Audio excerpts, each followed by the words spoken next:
ከሰት ከውጪ የውጪ ምርት ላይ ጥገኛ ስንሆን ፈተና ላይ እንወድቃለን ማለት ነው። እኛ ብቻ አይደለንም፣ ዓለም የተፈተነበት ነው። እኛ ደግሞ በዚህ ቀጠና አካባቢ ስላለን የበለጠ እንፈተናለን። የባህር በር ስለሌለን የበለጠ እንፈተናለን። ይሄም ፈተና እንግዲህ በኢትዮጵያዊ ጽናት በአስተዋይነት ማለፍ ያስፈልጋል። አንዱ ፈተና የሚመጣው በትራንስፖርት ሴክተር ላይ በነዳጅ ምክንያት ሁለት ነገር ነው የተፈጠረው። አንደኛ እጥረት ነው፣ የአቅርቦት እጥረት ተፈጠረ። ከአቅርቦት እጥረት መፈጠር ጋር ተያይዞ ደግሞ ዋጋ አሻቀበ። ሁለቱም ፈተናዎች እየተፈተነ ነው። መግዛት እንኳን ብንችል አቅርቦቱ ስለሌለ መግዛት አንችልም ማለት ነው። ስለዚህ ሁለቱንም ፈተናዎች ነው መቋቋም ያለ። ከዋጋ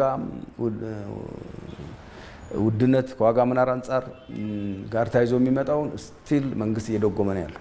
ብዙ ቢሊየን ብሮችን እየደጎመ ነው ያለው። ቀጥታ በተለይ በደሃው ላይ እንዳያርፍ ይሄ የዋጋ ጭማሪ እየደጎመ ነው ያለው። ቢሆንም ግን ያው ፈተናው አለ። በተለያዩ ዘዴዎችን መጠቀም ይኖርብናል ማለት ነው።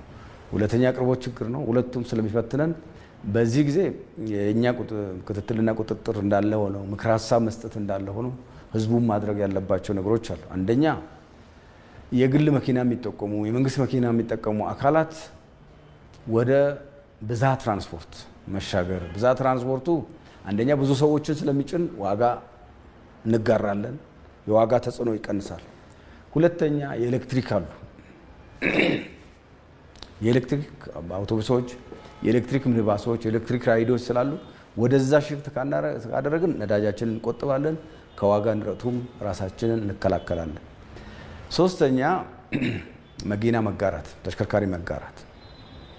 ቤተሰብ 10 ልጅ ያለው 5 ልጅ ያለው ሀብታም ቤተሰብ 5 መኪና 10 መኪና ኖሮት ከሆነ አሁን ለሀገር ብሎ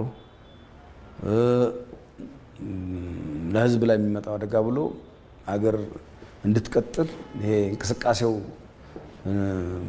ያለችንን ነዳጅ በቁጠባ እንድንጠቀም ተሽከርካሪን ሰብሰብ ብሎ መጠቀም ያስፈልጋል ማለት ነው። እንዲሁም የመንግስት መስሪያ ቤትም እንዲሁ ሰብሰብ ብሎ መጠቀም፣ እንቅስቃሴን መገደብ። ክቡር ጠቅላይ ሚኒስትራችን ባስተላለፉት መልእክት መሰረት እንቅስቃሴን መገደብ፣ አላስፈላጊ እንቅስቃሴዎችን መገደብ፣ የግድ ካልሆነ እንቅስቃሴ መገደብ፣ የተሽከርካሪ እንቅስቃሴ መገደብ።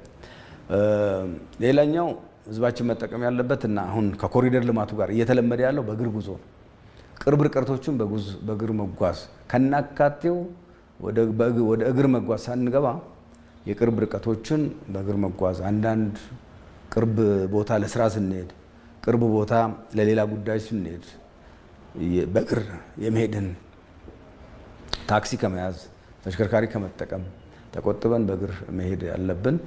ሌላው ለባለሀብቱ የኤሌክትሪክ ተሽከርካሪዎችን በብዛት እንዲያስገባ፣ በተፈጥሮ ጋዝ የሚሰሩ ተሽከርካሪዎችን በብዛት እንዲያስገባ። ከነዳጅ አንጻር ስናየው የኢትዮጵያን አብዛኛውን የውጭ ምንዛሬ የሚወስደው ከውጭ ከምናስገባቸው ምርቶች አብዛኛውን የውጭ ምንዛሬ የሚወስደው ከአፈር ማዳበሪያ በላይ የውጭ ምንዛሬ የሚወጣበት ነዳጅ ነው። ይሄንን በኤሌክትሪክ መተካት አንደኛ ኤሌክትሪክ የሀገር ውስጥ ምርት ነው። ሁለተኛ ኤሌክትሪክ ርካሽ ነው። ሶስተኛ ኤሌክትሪክ ታዳሽ ኃይል ነው። አካባቢ ብክለት አይበክልም። የመጀመሪያውን ካየን ሀገር ውስጥ በመመረቱ እንደዚህ አይነት ከዓመት በፊትም እንዲሁ አፋር አካባቢ እሳተ ገሞራ በጣም ስጋት ሆኖ ነበር። ያው የኛ መውጫ በምስራቅና ሰሜን ምስራቅ ነው፣ ጅቡቲ ነው ዋናው መስመራችን። እሳተ ገሞራው ስጋት ላይ የወጪ ገቢ ንግዳችንን ስጋት ውስጥ ከቶ ነበር። አሁን ደግሞ የባሰ መጥቶ በመካከለኛ ምስራቅ የሚደረገው ጦርነት የነዳጅ ምርቱ ላይም እጥረት እንዲመጣ አድርጓል። ምክንያቱም ጦርነቱ ያተኮረው በእነዚህ አካባቢዎች መደብደብ ነው። ነዳጅ ምርቶች ላይ ያተኮረ እንትን ያለው ድብደባ ነው ያለው። ምርቱም መቀነስና የምርቱ የሚዘዋወርበትንም ምርቱ የሚጫንበትም አካባቢ በዚህ ጦርነት ውስጥ ስለገባ ፈተና ውስጥ የወደቅንበት ሁኔታ ነው ያለው ማለት ነው እና አስቀድመን በተሰጠው አቅጣጫ መሰረት አብዛኛው ህብረተሰባችን በተወሰኑ ችግር ውስጥ የማንገባበት ሁኔታ አለ። በተሰራው ስራ ለምሳሌ አዲስ አበባ ውስጥ ከ100 በላይ የኤሌክትሪክ አውቶቡስ አለ። ስለዚህ የፈለገ ነገር ጉዳዩ ገፍቶ ቢመጣ እንኳን በእነዚህ ከ100 በላይ ባሉ አውቶቡሶች መንቀሳቀስ ይቻላል ማለት ነው የአዲስ አበባ ህዝብ። ሌሎች ከተሞችም እንዲሁ የኤሌክትሪክ አውቶቡስ ገዝተው ለከተማ ትራንስፖርት አገልግሎት ያውሉ አሉ። እንደነ ባህር ዳር፣ ደብረ ብርሃን፣ አዳማ የመሳሰሉ ከተሞች። ይሄ ከእንደዚህ አይነት አደጋ በመከላከሉ መጠን አንደኛ እንዳይቆም ትራንስፖርቱ እንዳይቆም ያደርግልናል ማለት ነው። ይሄ ጉዳይ ምን ያህል እንደሚቆይ እንግዲህ ጉዳዩን የለኮሱትና የሚዋጉት ናቸው የሚያውቁት፣ እኛ አናውቅም።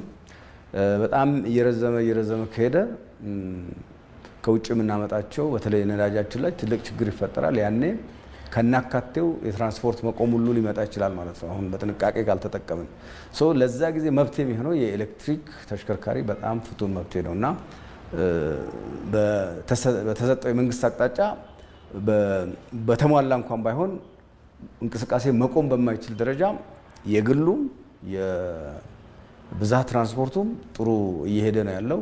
ሁለተኛ ደግሞ የሎጂስቲክሱም እንቅስቃሴ እንዳይቆም መንግስት በተፈጥሮ ጋዝ የሚሰሩ ተሽከርካሪዎች ስራ ላይ እንዲውሉ በሰጠው አቅጣጫ መሰረት ግዢዎች እየተካሄዱ ነው ያሉት።